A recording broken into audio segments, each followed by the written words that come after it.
Hari itu sebenarnya berjalan biasa saja, seperti hari-hari sebelumnya. Aku, seorang ibu rumah tangga, menjalani rutinitasku dengan penuh kesetiaan.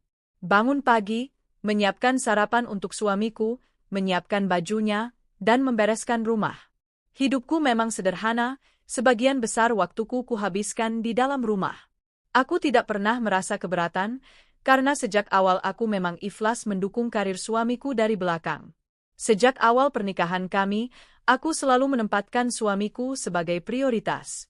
Aku meninggalkan pekerjaanku demi fokus pada rumah tangga, mengurus rumah, dan siap kapan saja ketika dia pulang lelah. Aku percaya bahwa itu sudah jalanku, menjadi istri yang baik, mendukung suami, menjaga rumah, dan suatu saat nanti membesarkan anak-anak kami dengan penuh cinta. Namun, seiring berjalannya waktu, aku mulai merasakan ada yang berbeda. Suamiku semakin sering dinas keluar kota, bahkan ke luar negeri.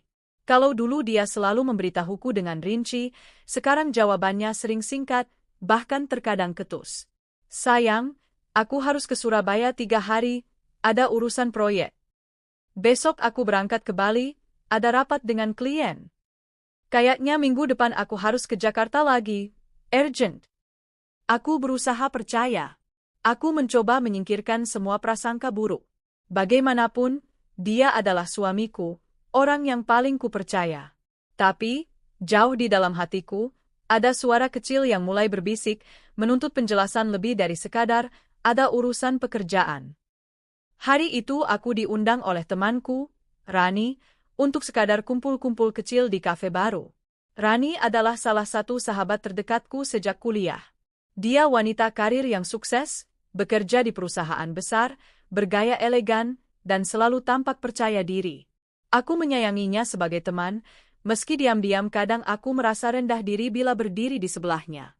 Aku datang dengan penampilan sederhana, seperti biasanya, blus polos, celana kain, dan tas yang tidak terlalu mahal. Sementara Rani tampil menawan dengan blazer modern, riasan tipis namun elegan, dan tentu saja aroma parfum mewah yang khas. Kami mengobrol banyak hal, dari pekerjaan, keluarga, hingga gosip ringan. Aku tertawa, berusaha menikmati suasana. Namun, mataku kemudian tertuju pada sesuatu di tangannya. Sebuah cincin berkilau di jari manisnya. Aku terpaku. Cincin itu bukan sembarang cincin. Aku mengenalnya. Aku hampir tidak percaya dengan apa yang kulihat. Bentuknya, ukirannya, bahkan detail kecil di sisi cincin itu, sama persis dengan cincin yang dipakai suamiku. Rani, aku memberanikan diri, cincinnya cantik sekali. Dari siapa? Tanyaku dengan nada bercanda, mencoba menyembunyikan rasa kaget. Rani tersenyum, tapi senyumnya terlihat sedikit kaku. Oh, ini? Ah, enggak kok, cuma cincin biasa. Aku beli sendiri. Kebetulan aja modelnya lagi tren. Aku menelan ludah. Hatiku berdebar kencang. Masa sih? Tapi, kok mirip banget ya sama cincin suamiku? Aku mencoba menambahkan, sambil tersenyum canggung. Oh iya? Rani tertawa kecil. Wah, ya mungkin kebetulan aja. Kan banyak model cincin yang mirip-mirip sekarang. Jangan mikir aneh-aneh ya, hahaha. Aku ikut tertawa, meski tawa itu terdengar hambar. Di dalam dadaku, ada sesuatu yang tidak bisa kupahami.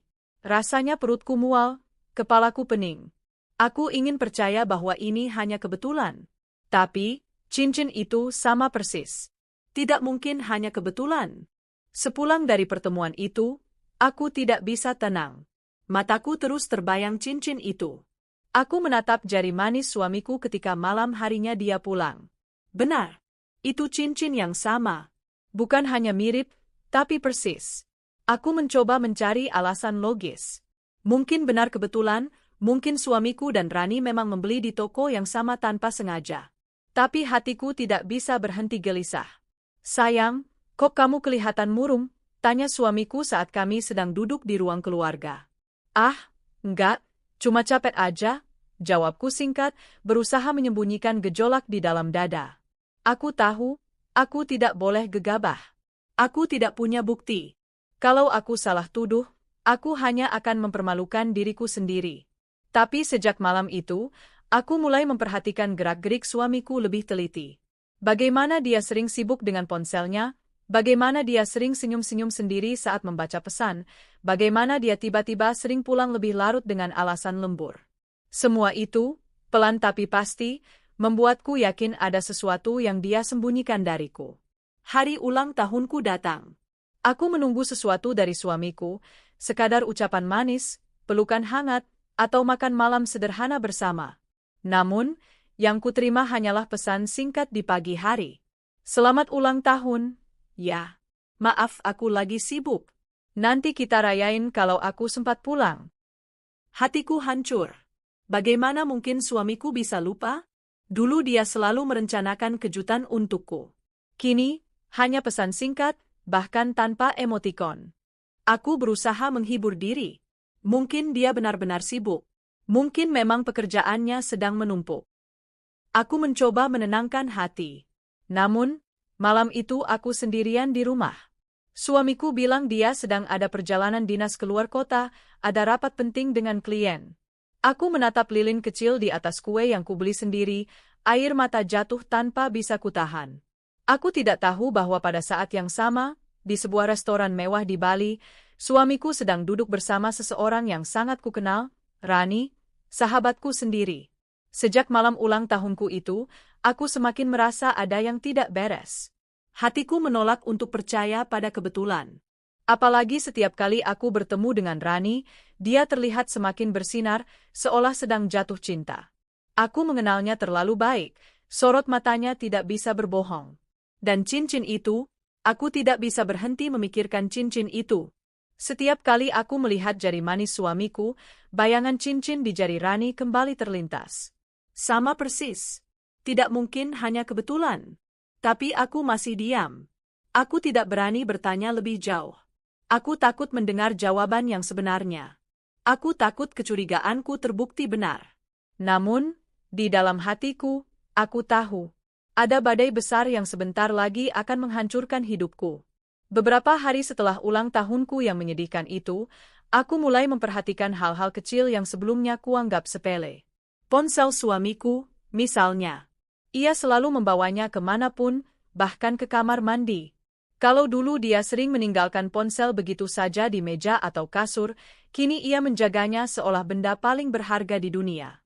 Awalnya aku berusaha menahan diri. Aku bukan tipe istri yang suka memeriksa ponsel suami, karena aku percaya kejujuran adalah kunci. Tapi setelah semua kejanggalan itu, cincin Rani, malam ulang tahunku yang ia tinggalkan, sikapnya yang semakin dingin, aku mulai merasa ada sesuatu yang salah besar. Malam itu, setelah suamiku tertidur pulas, aku memberanikan diri untuk mengambil ponselnya yang ia letakkan di meja kecil di samping tempat tidur. Dengan hati-hati, aku membuka layar. Jantungku berdegup kencang. Tanganku gemetar. Aku tahu aku tidak boleh melanggar privasinya, tapi aku juga tidak sanggup lagi menahan rasa curiga ini. Namun, saat ku coba membuka ponselnya, aku tertegun. Ponselnya kini terkunci dengan kode sandi baru. Dulu ia tidak pernah menyembunyikan apapun dariku, bahkan kode ponselnya pun aku hafal. Tapi sekarang, ia mengganti sandinya. Tangisku pecah malam itu. Aku duduk di tepi ranjang, menatap punggungnya yang lelap, sementara dadaku sesak. Perasaan dikhianati itu mulai merambati seluruh tubuhku. Jika tidak ada yang ia sembunyikan, mengapa ia harus mengganti kode? Beberapa hari kemudian, kebetulan lain terjadi, kebetulan yang akhirnya membuka mataku. Aku sedang mampir ke butik kecil di mall, mencari hadiah ulang tahun untuk keponakanku. Saat aku berjalan keluar dari toko, aku melihat seorang pelayan restoran sibuk menempelkan poster promosi di dinding kaca. Posternya cukup mencolok, sebuah foto pasangan yang sedang duduk romantis di meja dengan dekorasi lilin dan bunga. Aku terhenti. Nafasku tercekat. Foto itu bukan sekadar foto promosi biasa. Aku mengenali sosok pria dalam foto itu. Suamiku. Aku mendekat, mencoba memastikan. Dan ya, aku tidak salah. Itu dia, dengan setelan jas favoritnya, duduk di meja penuh lilin, menatap seorang wanita dengan penuh senyum. Dan wanita itu, oh Tuhan, aku tidak sanggup menahan air mataku. Itu adalah Rani. Sahabatku. Tanganku gemetar. Kakiku terasa lemas, hampir saja aku terjatuh. Aku membaca tulisan kecil di bawah foto. Romantic Dinner Special Restoran di Bali. Aku tidak bisa mempercayai mataku. Jadi inilah perjalanan dinas yang katanya tidak bisa ia tinggalkan. Malam ulang tahunku, ia berada di Bali, melamar sahabatku sendiri dengan cara yang romantis. Aku merasa seluruh dunia runtuh menimpaku. Malam itu aku tidak langsung bertanya pada suamiku. Aku terlalu hancur, terlalu lelah untuk berdebat. Aku hanya bisa menatapnya dari jauh saat ia sibuk dengan laptop dan ponselnya. Senyumnya yang dulu selalu menenangkanku kini terasa seperti belati yang menusuk jantungku. Aku ingin berteriak, aku ingin menampar wajahnya dan menuntut penjelasan. Tapi suaraku seakan terkunci di tenggorokan. Aku hanya menangis dalam diam, menyembunyikan wajahku di bantal agar ia tidak mendengar. Beberapa hari setelah kejadian itu, aku kembali bertemu dengan Rani. Ia mengundangku makan siang di sebuah kafe, seolah tidak terjadi apa-apa. Aku menatapnya dengan perasaan campur aduk. Bagaimana mungkin ia masih bisa tersenyum begitu lebar di hadapanku setelah menusukku dari belakang? Kamu kenapa? Kok kelihatan pucat? Tanya Rani sambil menyeruput kopinya. Aku memaksakan senyum. Enggak apa-apa, cuma agak pusing. Tatapanku turun ke arah tangannya. Cincin itu masih melingkar di jari manisnya. Cincin yang sama persis dengan cincin suamiku. Aku menarik napas panjang. Rani, aku jujur ya. Aku masih nggak bisa berhenti kepikiran tentang cincinmu. Kenapa bisa sama persis dengan cincin suamiku? Tanyaku hati-hati. Rani tersenyum kaku. Ah, udahlah, kebetulan aja. Jangan mikirin hal-hal yang nggak penting. Aku menatapnya lekat-lekat, mencoba menemukan kebenaran di sorot matanya. Tapi Rani dengan lihai mengalihkan pembicaraan. Dalam hati, aku semakin yakin, mereka sedang menyembunyikan sesuatu dariku. Puncaknya terjadi ketika aku menerima sebuah pesan tak dikenal di WhatsApp. Pesan itu berisi foto-foto. Tanganku bergetar saat membukanya satu persatu. Foto pertama, suamiku dan Rani duduk berdua di sebuah restoran mewah. Foto kedua, suamiku sedang menyematkan cincin ke jari Rani. Foto ketiga, mereka berdua berpegangan tangan, wajah mereka penuh tawa dan cinta. Di bawah foto itu, seseorang menulis, "Maaf, aku nggak tega lihat kamu dibohongi terus. Malam ulang tahunmu kemarin, suamimu ada di Bali. Dia melamar sahabatmu." Dunia seakan berhenti berputar. Aku menjatuhkan ponsel, terisak tanpa suara. Semua kecurigaanku, semua rasa sakit yang kutahan selama ini, akhirnya terbukti. Tidak ada lagi yang bisa mereka sembunyikan. Suamiku, lelaki yang bersumpah akan setia padaku. Rani, sahabat yang selalu kupeluk dalam suka dan duka. Keduanya, orang yang paling kupercaya, ternyata menusukku dengan sangat kejam. Malam itu, aku duduk di ruang tamu sendirian, lampu hanya menyala redup. Saat suamiku pulang, aku menatapnya dengan mata bengkak karena menangis. "Sayang, kenapa? Kamu sakit?" Tanyanya dengan nada pura-pura khawatir. Aku menelan tangisanku, menatapnya tajam. "Kamu di mana malam ulang tahunku?" Tanyaku pelan. Ia terdiam sebentar, lalu menjawab, "Aku kan sudah bilang, di Bali. Ada rapat dengan klien." Aku tertawa getir. Air mataku jatuh lagi. Rapat dengan klien? Atau melamar Rani? Wajahnya langsung berubah pucat. Ia terdiam, tak bisa berkata-kata. "Jangan bohong lagi." Aku sudah tahu semuanya, suaraku bergetar, tapi penuh tekad. Suamiku menunduk, menutup wajahnya dengan tangan. Saat itulah aku sadar, kebenaran akhirnya keluar. Tidak ada lagi alasan. Tidak ada lagi kebohongan yang bisa menutupi pengkhianatan itu. Malam itu menjadi awal kehancuran rumah tanggaku. Semua yang kupelihara dengan penuh cinta selama bertahun-tahun runtuh dalam sekejap. Aku ditikam dari dua arah, oleh lelaki yang kucintai, dan sahabat yang kupercaya. Dan sejak saat itu, aku tahu, hidupku tidak akan pernah sama lagi. Sejak malam itu, setelah kebenaran terbongkar, rumahku tidak pernah lagi sama. Ada dinding tak kasat mata yang memisahkan aku dan suamiku. Kami tinggal di bawah atap yang sama, tapi aku merasa begitu jauh darinya. Tidak ada lagi percakapan hangat, tidak ada lagi tawa bersama. Yang tersisa hanya hening, kaku, dan dingin. Aku masih mencoba memahami, meski rasanya mustahil. Bagaimana mungkin ia tega melamarku, sahabatku sendiri? Apa yang kurang dariku sebagai istri? Aku rela meninggalkan karierku demi fokus padanya, aku rela mengabdikan diri pada rumah tangga, tapi inikah balasannya? Suatu malam, ketika aku sedang melipat pakaian di kamar, suamiku masuk dengan wajah serius. Ia duduk di tepi ranjang, menatapku lama seolah sedang mencari waktu yang tepat untuk bicara. Aku tahu kamu sudah tahu semuanya, katanya akhirnya, dengan suara berat.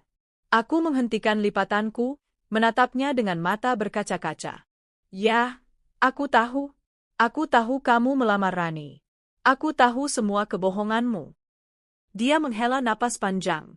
Aku nggak mau bohong lagi. Aku memang sayang sama Rani. Aku sudah lama dekat sama dia, dan aku merasa dia bisa jadi pasangan yang sepadan buat aku. Kata-katanya menusuk hatiku. Sepadan? Jadi aku, istrinya yang menemaninya sejak nol, tidak sepadan? Jadi aku ini apa? Hanya ibu rumah tangga yang gak ada harganya di matamu, suaraku meninggi, gemetar menahan amarah. Dia buru-buru mendekat. Bukan gitu maksudku. Kamu tetap penting buat aku. Kamu istri yang baik, kamu setia, kamu merawat rumah kita dengan luar biasa. Aku nggak mau kehilangan kamu. Tapi aku juga nggak bisa ninggalin Rani. Aku terdiam, bibirku bergetar. Kata-katanya seperti racun. Dia menganggap itu pujian, padahal bagiku itu penghinaan. Aku ingin menikahi Rani, katanya akhirnya, menatap mataku dengan penuh keyakinan. Tapi aku juga ingin tetap bersamamu. Aku ingin kamu merestui. Aku ingin kita jalan bareng-bareng. Aku nggak mau ada yang tersakiti. Aku terbahak, tawa getir keluar tanpa bisa kutahan. Kamu bilang nggak mau ada yang tersakiti? Kamu pikir aku nggak sakit sekarang? Kamu pikir aku bisa terima kamu tidur dengan sahabatku sendiri? Dia mencoba menenangkanku, tapi aku menepis tangannya. Kamu pikir aku bakal rela di madu, hanya karena aku ibu rumah tangga? Hanya karena aku nggak punya karir kayak Rani? Kamu pikir aku akan nurut aja? Tanyaku dengan suara pecah. Dia terdiam. Aku bisa melihat jelas di matanya, ia sungguh percaya aku akan mengalah, seperti selama ini aku selalu menuruti apapun keinginannya. Dengar, sayang, katanya dengan suara lembut, seolah-olah ia sedang menawariku sebuah hadiah. Aku mencintai kalian berdua. Kamu adalah rumahku, tempat aku pulang. Rani adalah pasangan yang bisa menemaniku dalam pekerjaan, yang bisa aku ajak diskusi, yang bisa berdiri sejajar denganku. Kalian berdua penting. Aku nggak mau kehilangan salah satu. Aku menatapnya lama, lalu berdiri. Air mataku jatuh, tapi suaraku tegas. Cukup. Aku nggak butuh lelaki pelin-pelan yang gampang membagi cinta. Kalau kamu benar-benar lelaki, kamu pilih salah satu. Tapi jangan pernah bermimpi aku akan rela di madu. Aku bukan perempuan yang bisa kau pecah cintanya jadi dua. Dia terdiam, wajahnya pucat.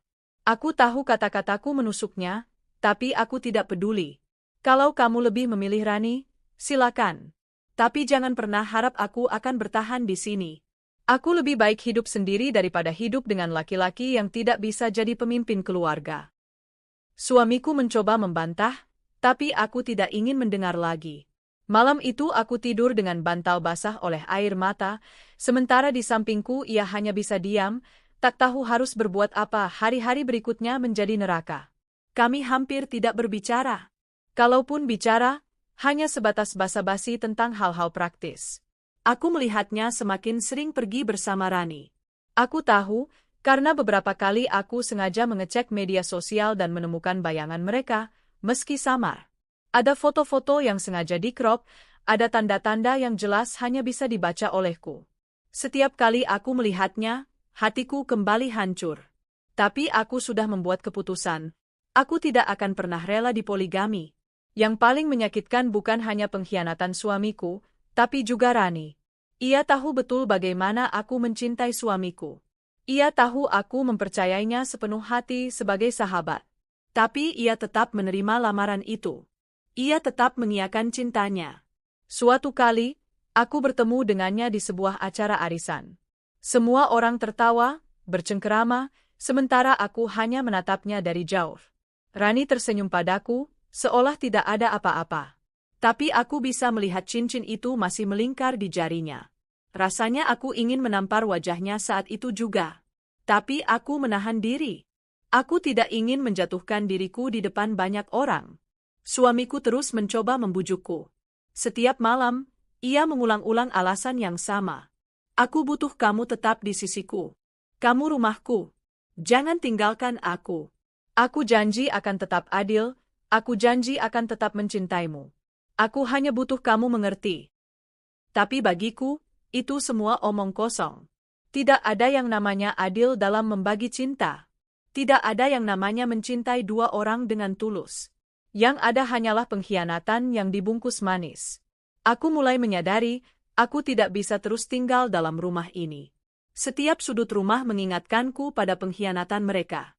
Setiap tatapan suamiku terasa seperti belati. Aku mulai memikirkan untuk pergi. Aku mulai mencari pekerjaan, sesuatu yang bisa memberiku kemandirian lagi. Karena aku tahu, jika aku tetap di sini, aku hanya akan hancur perlahan. Malam itu aku berdiri di depan cermin, menatap wajahku sendiri.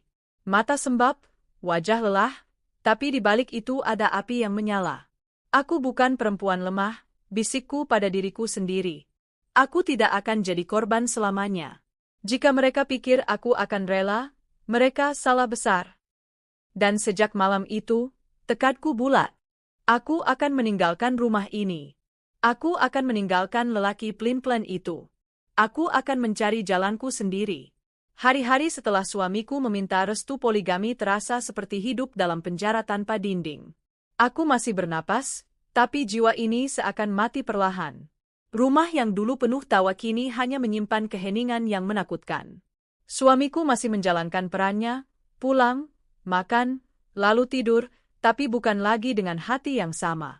Tatapan matanya sering kosong, dan aku tahu siapa yang sebenarnya ada di dalam pikirannya. Rani. Aku bisa merasakannya. Bahkan saat ia duduk di hadapanku, tubuhnya ada di sini, tapi pikirannya melayang entah kemana. Dan aku lelah. Aku terlalu lelah untuk terus berpura-pura bahwa semuanya baik-baik saja. Pagi itu, aku menyiapkan sarapan seperti biasa. Telur dadar, nasi hangat, dan segelas kopi hitam kesukaannya. Aku menatanya di meja makan dengan rapi.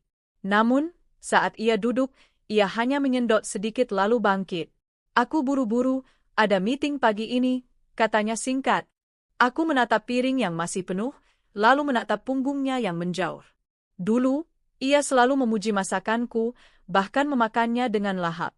Sekarang, seolah apapun yang kulakukan tidak berarti. Aku menghela napas panjang, mencoba menahan tangis. Aku sadar, aku sudah tidak lagi menjadi pusat dunianya. Malam itu aku tidak bisa tidur. Aku duduk di ruang tamu, menatap jendela yang gelap. Suara jam dinding berdetak pelan, seakan menghitung setiap detik yang kucuri untuk berpikir. Kalau aku terus di sini, aku akan hancur, bisikku dalam hati. Aku menoleh ke kamar, melihat pintu tertutup. Di balik pintu itu, suamiku tidur dengan tenang, seolah-olah tidak ada beban. Sementara aku yang menanggung semua luka. Aku tidak mau lagi. Aku tidak mau jadi perempuan yang menunggu belas kasihan.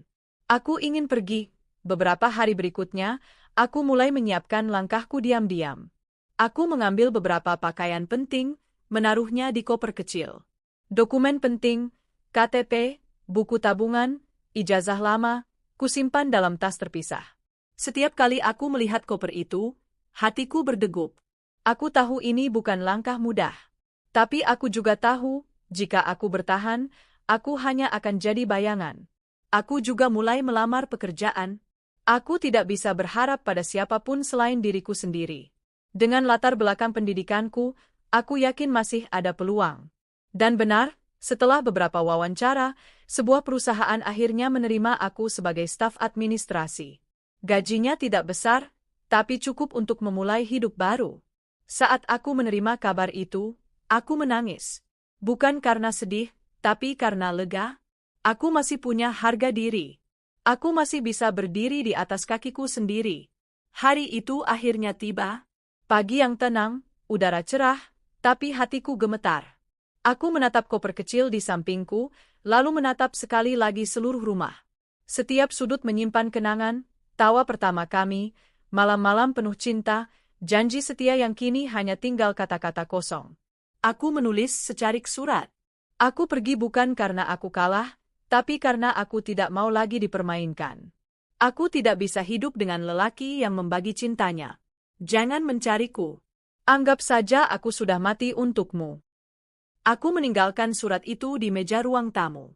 Saat aku membuka pintu dan melangkah keluar, air mataku jatuh. Tapi langkahku mantap.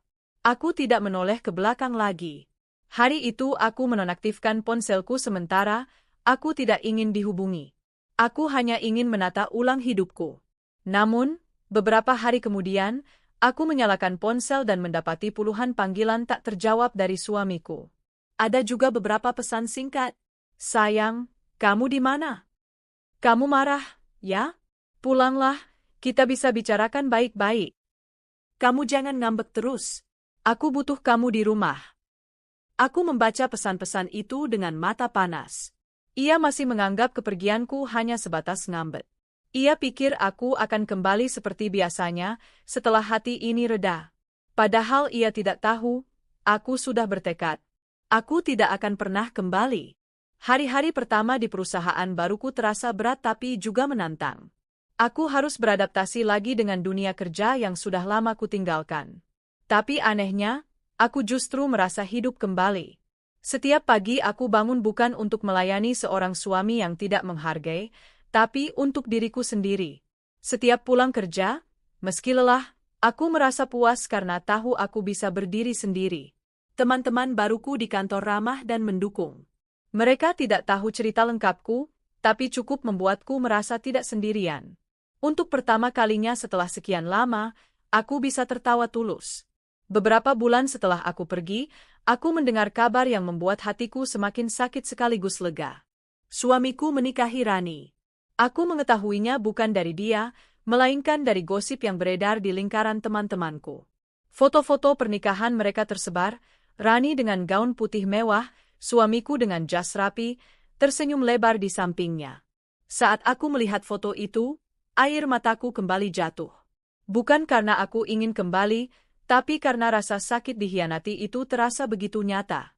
Namun, ada satu hal yang berbeda kali ini. Aku tidak merasa hancur seperti dulu. Aku hanya merasa lega. Lega karena aku sudah tidak ada di dalam lingkaran kebohongan mereka. Beberapa minggu setelah kabar itu, suamiku akhirnya menghubungiku lagi. Ia ingin bertemu. Kami bertemu di sebuah kafe kecil. Aku datang dengan hati tenang, sementara ia terlihat gelisah. Aku menikah dengan Rani, katanya lirih. Aku tersenyum miris. Aku tahu. Ia menatapku lama. Tapi aku nggak mau kehilangan kamu. Aku ingin kamu tetap jadi istriku juga. Aku nggak mau kita bercerai. Aku tertawa pahit. Kamu pikir aku mau jadi istri simpanan? Kamu pikir aku akan rela berbagi ranjang dengan sahabatku sendiri? Dia mencoba meraih tanganku, tapi aku menariknya cepat. Dengar baik-baik. Aku akan gugat cerai. Aku nggak peduli kamu setuju atau tidak. Aku nggak akan pernah mau dipoligami. Matanya melebar, wajahnya pucat. Ia berusaha membujuk, tapi aku sudah bulat. Aku akan bercerai. Titik. Sejak hari itu, aku mulai menata hidupku lebih serius. Aku bekerja keras, membangun karir, dan menutup rapat pintu masa laluku. Suamiku boleh menikahi sahabatku, boleh menikmati cinta barunya. Tapi aku memilih kebebasan. Aku memilih harga diriku. Aku tahu jalan ini berat. Tapi aku yakin, aku akan menemukan cahaya baru di ujungnya. Dan aku benar-benar tidak akan pernah kembali lagi. Aku tidak pernah menyangka bahwa menjadi wanita bekerja kembali setelah sekian lama akan memberikan rasa lega sekaligus rasa sakit yang baru. Lega karena aku bisa berdiri di atas kakiku sendiri, tidak lagi bergantung pada suami yang penuh pengkhianatan.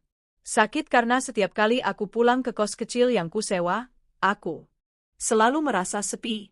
Tidak ada suara anak, tidak ada canda tawa keluarga. Hanya ada aku dan bayangan masa lalu. Namun aku memilih untuk fokus. Hidup harus terus berjalan, aku berkata pada diriku setiap pagi. Di perusahaan baruku, aku mulai terbiasa dengan ritme kerja yang padat. Aku ditempatkan di divisi administrasi, tapi karena pekerjaanku rapi dan cepat, aku sering mendapat tugas tambahan dari atasan. Aku tidak mengeluh. Justru aku merasa beruntung bisa sibuk, sehingga pikiranku tidak terus-terusan kembali pada luka lama. Hari-hari itu aku masih dalam proses gugatan cerai. Suamiku berusaha menunda, mencari celah agar aku kembali. Tapi aku tidak goyah. Aku tahu apa yang kuinginkan, kebebasan. Suatu hari, aku dipanggil ke ruang direktur. Aku sempat gemetar, takut ada kesalahan dalam pekerjaanku. Namun ketika pintu terbuka, aku berhadapan dengan sosok pria yang karismatik, berusia sekitar 40-an, dengan wajah tenang dan tatapan tajam penuh wibawa. "Silakan duduk," katanya ramah. Suaranya berat, tapi menenangkan. Namanya Arga Pratama, direktur perusahaan tempatku bekerja. Selama ini aku hanya mendengar namanya disebut-sebut sebagai sosok yang disiplin, cerdas, dan dihormati. Aku tidak menyangka harus berhadapan langsung dengannya. "Aku melihat laporan bulanan yang kamu buat," katanya sambil menatapku. "Rapi sekali, detail, dan sangat membantu tim. Kamu sudah lama bekerja di bidang administrasi?" Aku menggeleng gugup. "Belum, Pak. Baru beberapa bulan ini. Sebelumnya saya lebih banyak di rumah." "Begitu ya?" Ia mengangguk pelan. "Kalau begitu, kamu punya bakat alami. Terus pertahankan, ya. Orang seperti kamu yang serius bekerja akan sangat berharga bagi perusahaan ini." Aku hampir tidak percaya mendengar pujian itu. Setelah sekian lama hanya dianggap remeh oleh suamiku, kali ini ada seseorang yang melihat usahaku, menghargai hasil kerjaku. Rasanya hangat sekali. Sejak hari itu, aku mulai sering berinteraksi dengan Pak Arga. Tidak hanya soal pekerjaan, tapi juga obrolan ringan saat bertemu di pantry atau saat makan siang. Ia bukan tipe atasan yang suka menjaga jarak kaku, tapi juga tidak kelewat akrab. Sikapnya pas, penuh wibawa tapi tetap ramah.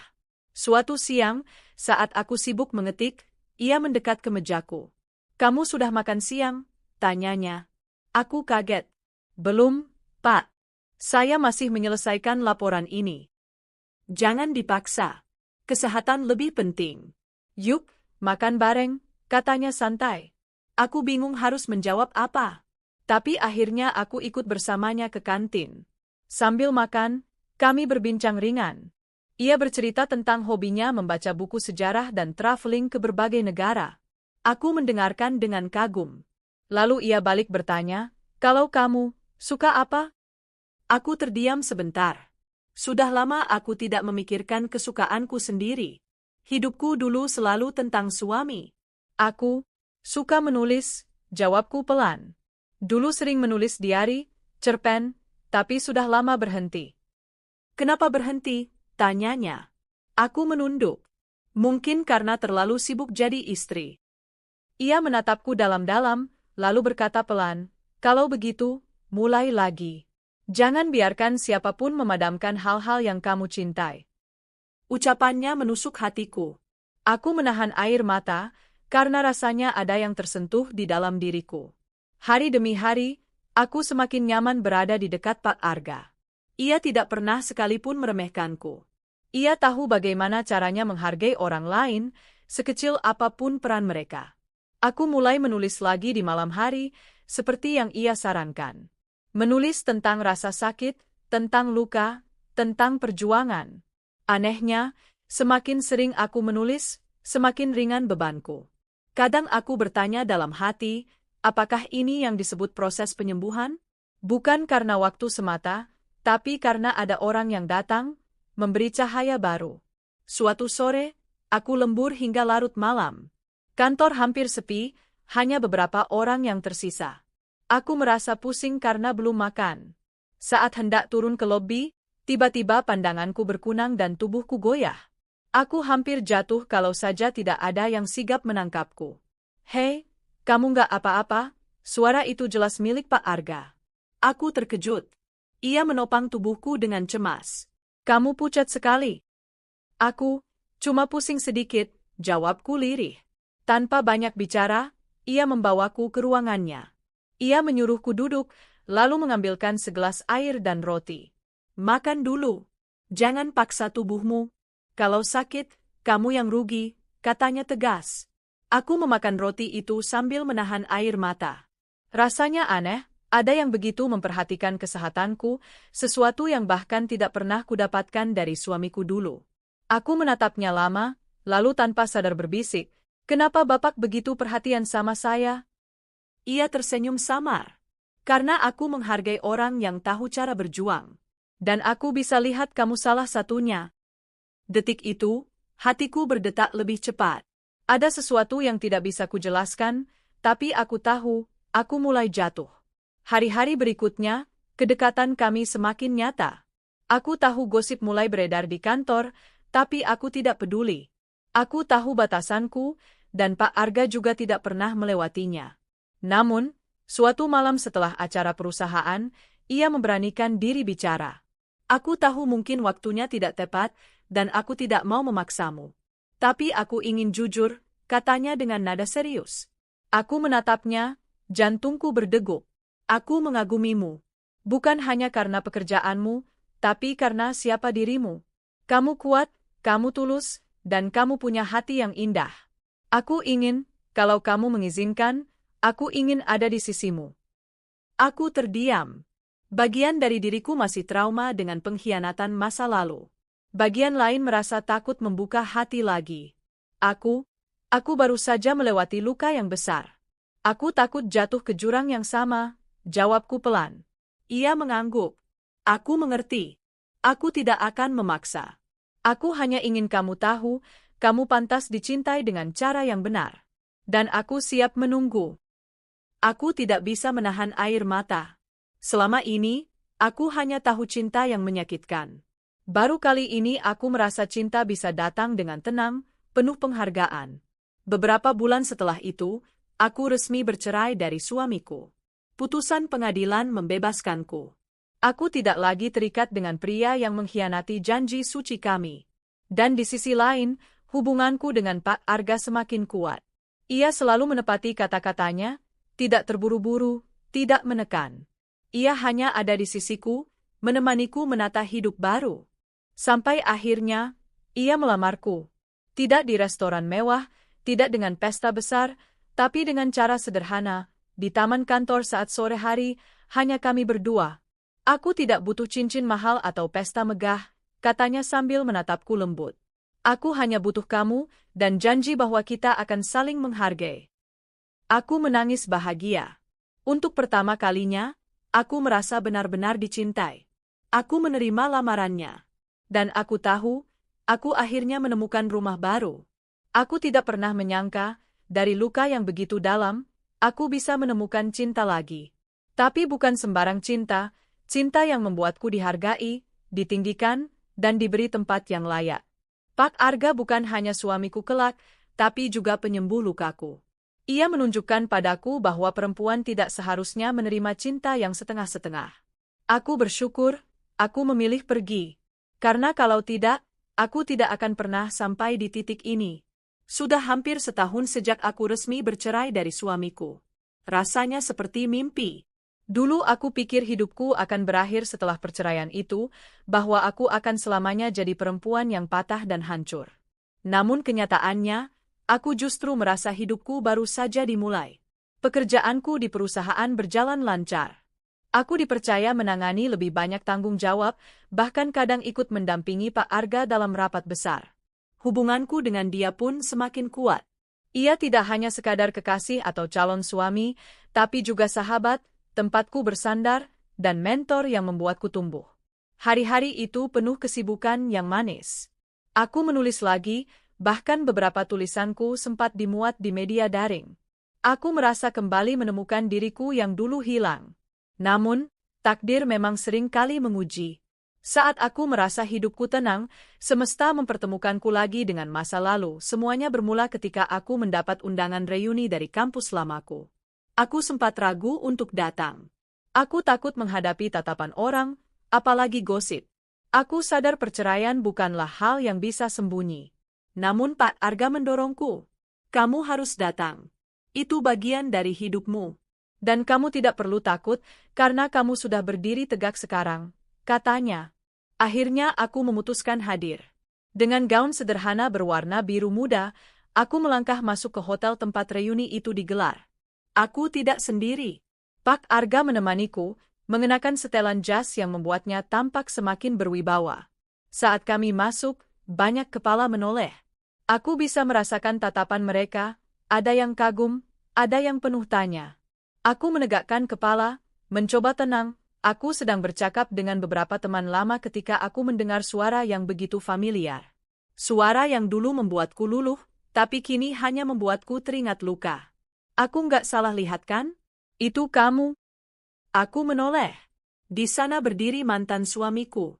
Wajahnya tidak lagi segar seperti dulu. Ada gurat lelah, lingkar hitam di bawah mata, dan senyum yang tampak dipaksakan. Di sampingnya berdiri seorang perempuan dengan riasan berlebihan, gaun mencolok, dan tatapan tajam penuh penilaian. Dialah pelakor itu. Aku menahan napas sejenak. Hatiku berdegup, bukan karena rindu, tapi karena campuran marah dan jijik. Ya, jawabku singkat, berusaha tetap tenang. Mereka menatapku lama. Mata mantan suamiku terlihat terkejut, seolah tidak menyangka aku bisa tampil begitu anggun. Sedangkan si pelakor melirik sinis, meneliti dari ujung rambut sampai ujung kaki.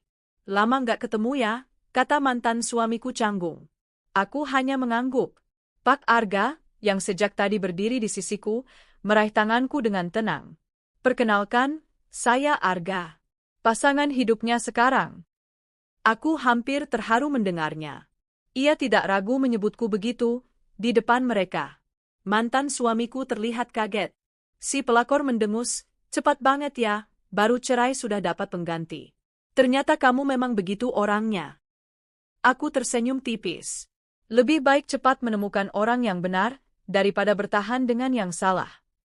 Jawabanku membuat wajahnya menegang. Aku bisa melihat mantan suamiku menunduk, malu. Setelah pertemuan singkat itu, aku mencoba menenangkan diri. Namun ternyata takdir tidak berhenti di situ.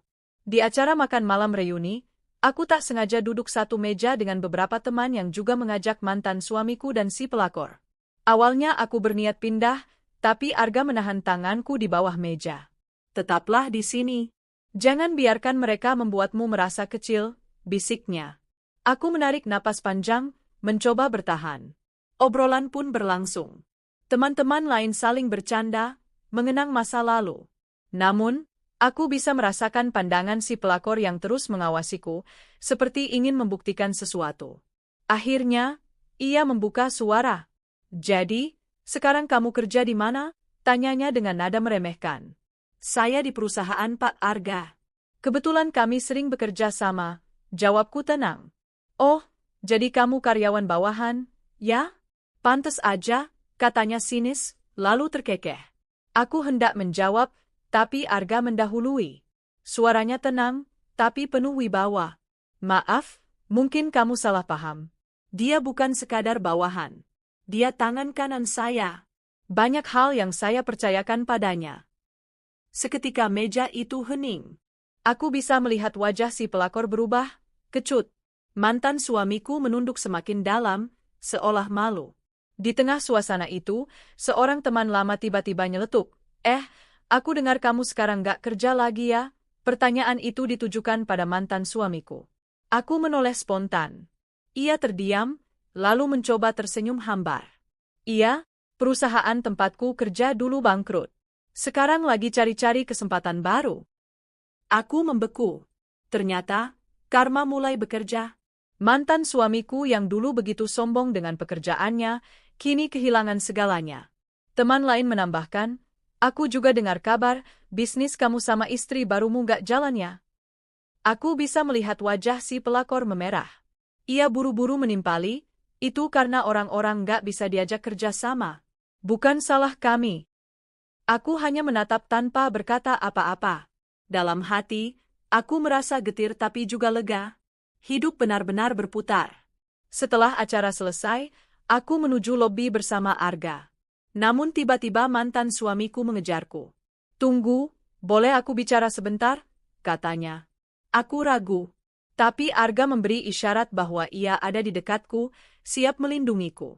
Apalagi yang mau kamu katakan? Tanyaku dingin. Ia menatapku lama, matanya berkaca-kaca. Aku salah. Aku menyesal. Semua yang aku lakukan dulu, itu bodoh. Aku kira aku bahagia dengan pilihan itu, tapi ternyata tidak.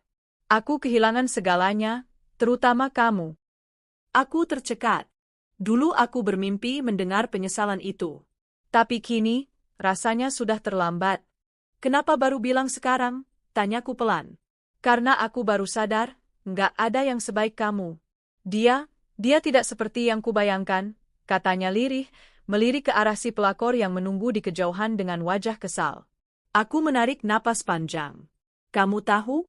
Dulu aku menangis setiap malam, berharap kamu sadar.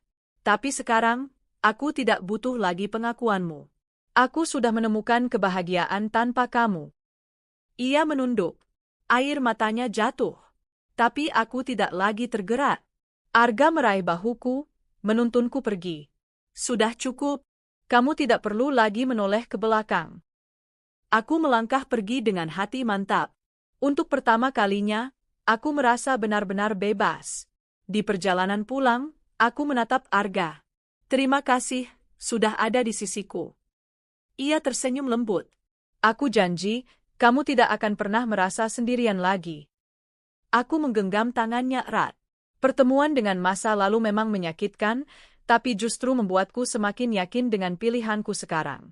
Aku tidak lagi terjebak dalam bayang-bayang pria yang mengkhianatiku. Aku sudah menemukan cinta yang benar, cinta yang membuatku tumbuh, bukan hancur. Malam itu aku menulis diari. Kalimat terakhirku berbunyi, kadang, Tuhan mempertemukan kita dengan orang yang salah agar kita bisa lebih menghargai ketika bertemu dengan yang benar. Dan aku, akhirnya menemukan yang benar.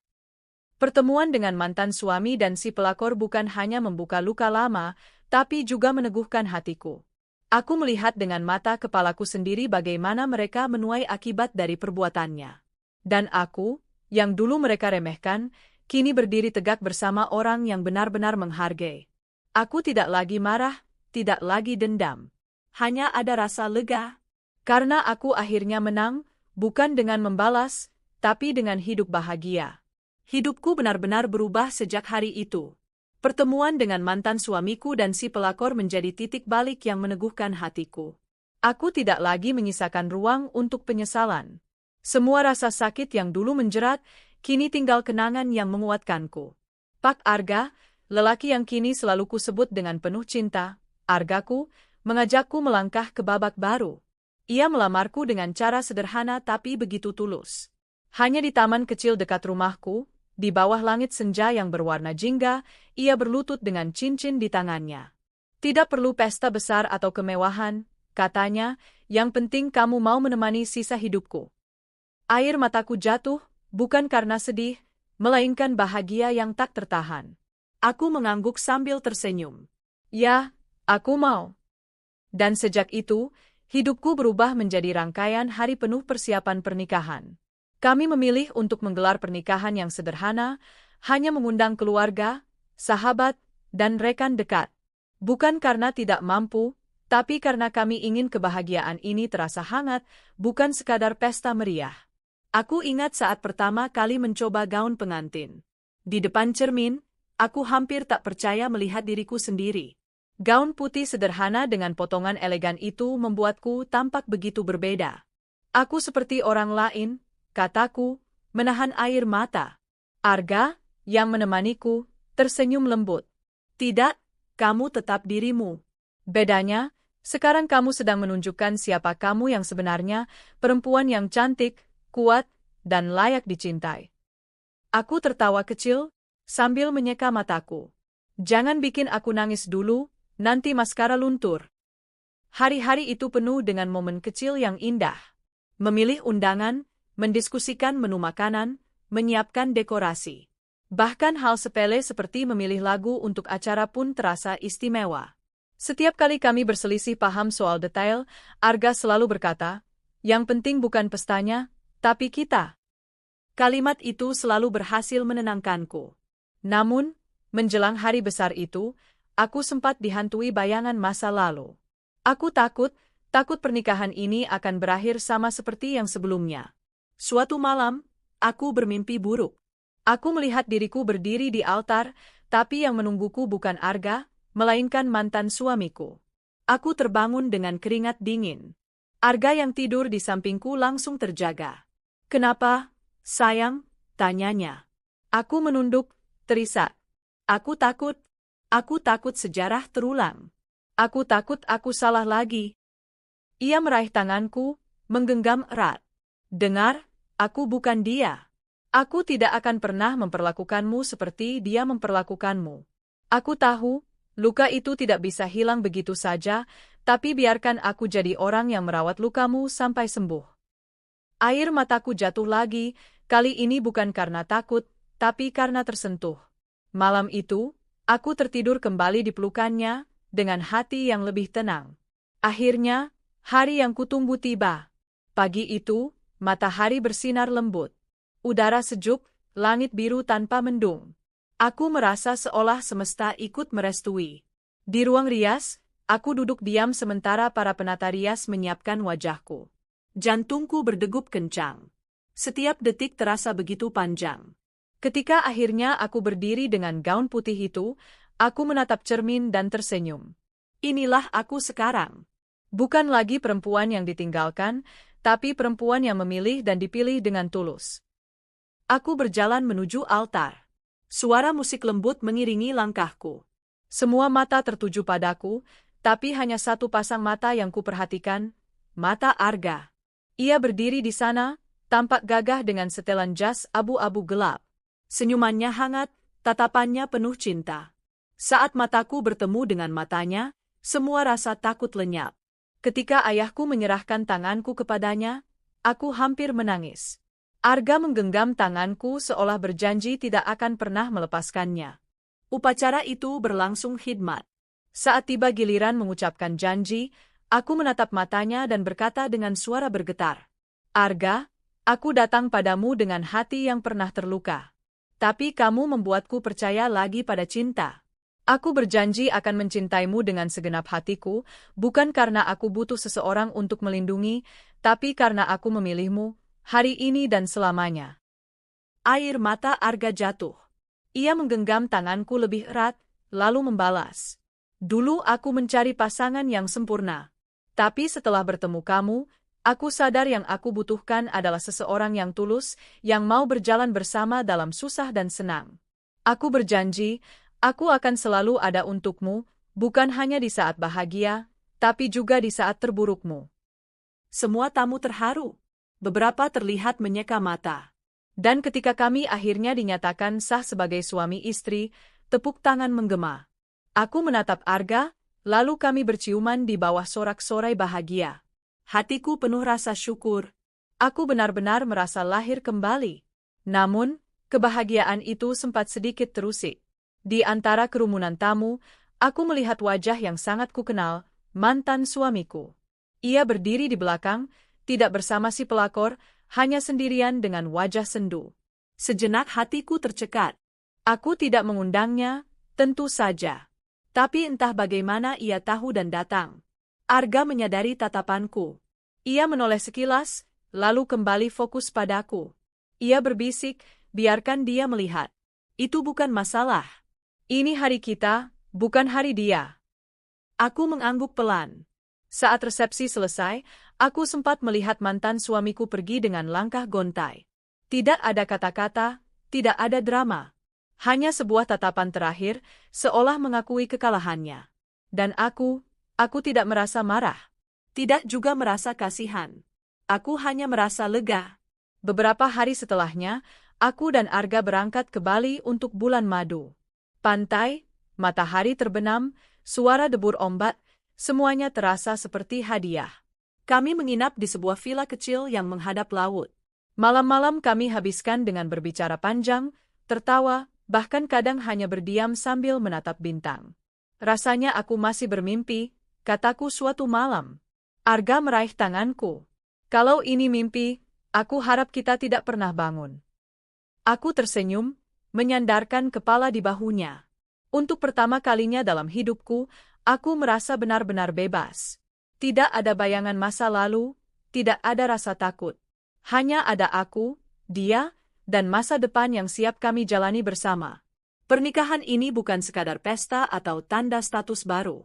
Ini adalah simbol bahwa aku berhasil melewati semua luka, semua pengkhianatan, semua masa lalu yang pahit. Aku tidak lagi perempuan yang ditinggalkan, tapi perempuan yang bangkit dan menemukan cintanya kembali. Dengan Arga, aku percaya masa depan akan penuh warna. Bukan karena hidup akan selalu mudah, tapi karena kami akan menghadapinya bersama. Dan di dalam hatiku, aku tahu, akhirnya aku menemukan rumahku. Malam itu, aku duduk di beranda rumah baruku bersama Arga. Angin malam bertiup pelan, membawa aroma bunga melati yang ditanam di halaman. Lampu-lampu kota berkelip di kejauhan. Di pangkuanku, ada secangkir teh hangat yang baru saja kubuat. Aku menatap langit. Seperti biasa, bintang-bintang bertebaran, memberi kesan damai. Arga duduk di sampingku, menggenggam tanganku dengan hangat. Rasanya semua yang dulu hanya mimpi kini menjadi nyata. Seandainya dulu aku tahu hidupku akan sampai di titik ini, mungkin aku tidak akan menghabiskan banyak waktu untuk menangis, kataku lirih. Arga tersenyum, memandangku dengan tatapan penuh cinta. Tidak apa-apa. Luka itu yang membawamu ke sini. Tanpa semua itu, mungkin kita tidak akan bertemu. Aku terdiam sejenak, merenungi kalimatnya. Benar juga. Jika bukan karena pengkhianatan, mungkin aku masih terjebak dalam rumah tangga yang rapuh. Jika bukan karena rasa sakit, mungkin aku tidak akan menemukan kekuatan untuk berdiri sendiri. Dan jika bukan karena perjalanan panjang itu, mungkin aku tidak akan bertemu Arga. Aku belajar bahwa hidup memang tidak selalu adil. Aku pernah kehilangan segalanya dalam satu waktu, suami, sahabat, bahkan rasa percaya diriku. Tapi justru saat itu aku menemukan siapa diriku yang sebenarnya. Aku pernah mengira dunia runtuh ketika melihat cincin yang sama di jari sahabatku. Aku merasa dikhianati dengan cara paling kejam. Namun kini, aku bisa melihatnya dari sudut pandang berbeda. Itu adalah tanda dari semesta, sebuah panggilan untuk bangun dari mimpi palsu. Dulu aku hanya seorang ibu rumah tangga yang merasa tidak berharga karena tidak punya penghasilan. Aku sering membandingkan diriku dengan perempuan lain yang tampak lebih hebat. Tapi saat aku terpaksa berdiri sendiri, aku sadar bahwa nilai seorang perempuan bukan diukur dari uang atau status, melainkan dari keberanian dan ketulusan hatinya. Aku tidak bisa memungkiri, ada masa di mana aku sangat membenci mereka. Mantan suamiku yang memilih wanita lain, dan sahabat yang tega menikam dari belakang. Namun seiring waktu, kebencian itu memudar. Aku mendengar kabar bahwa rumah tangga mereka tidak bertahan lama. Setelah menikah, masalah demi masalah datang. Mantan suamiku kesulitan mengimbangi gaya hidup pelakor yang boros. Pertengkaran terjadi hampir setiap hari. Akhirnya, mereka bercerai. Kabar itu sampai padaku lewat seorang kenalan. Tapi saat ku dengar, aku tidak merasa bahagia atau membalas dendam. Aku hanya merasa biasa saja, seolah mereka sudah tidak lagi punya tempat dalam hidupku. Aku sadar, karma bekerja dengan caranya sendiri. Aku tidak perlu mengotori tanganku untuk membalas. Hidup sudah mengatur segalanya. Arga datang dalam hidupku bukan sebagai pangeran penyelamat, tapi sebagai teman seperjalanan. Ia tidak menutupi luka-lukaku, tidak juga menuntutku melupakan masa lalu. Ia menerimaku apa adanya, dengan segala kekurangan dan ketakutanku. Di sisinya, aku belajar bahwa cinta sejati bukan tentang kata-kata manis atau janji kosong. Cinta sejati adalah hadir di saat sulit, menggenggam tangan di saat gelap, dan tetap bertahan meski badai datang. Pernikahan kami bukan berarti hidupku sempurna. Akan ada masalah, tentu saja, tapi aku tidak lagi takut. Karena aku tahu, kali ini aku bersama orang yang benar-benar melihatku sebagai prioritas, bukan cadangan. Kadang aku membayangkan, jika aku bisa bertemu dengan diriku yang dulu, diriku yang menangis di kamar, merasa hancur, merasa tidak berharga, aku ingin memeluknya dan berkata, Bertahanlah sebentar lagi. Kamu akan baik-baik saja. Luka ini tidak akan membunuhmu. Justru dari luka ini, kamu akan menemukan versi dirimu yang lebih kuat. Jangan menyerah, karena di depan sana ada kebahagiaan yang menantimu. Aku ingin semua perempuan yang pernah dikhianati tahu bahwa mereka tidak sendiri. Bahwa meski dunia seolah runtuh, ada jalan baru yang bisa mereka pilih. Bahwa mereka tetap berharga, bahkan lebih berharga dari yang mereka bayangkan. Aku menatap Arga di sampingku, lalu tersenyum. Terima kasih sudah datang ke hidupku, bisikku. Ia menoleh, membalas senyumku. Terima kasih juga sudah membiarkanku masuk. Kami terdiam, hanya saling menggenggam tangan. Di langit, bintang-bintang bersinar terang. Malam itu aku tahu, perjalananku belum selesai. Hidup masih panjang, dengan segala suka dukanya. Tapi satu hal yang pasti, aku tidak lagi berjalan sendirian.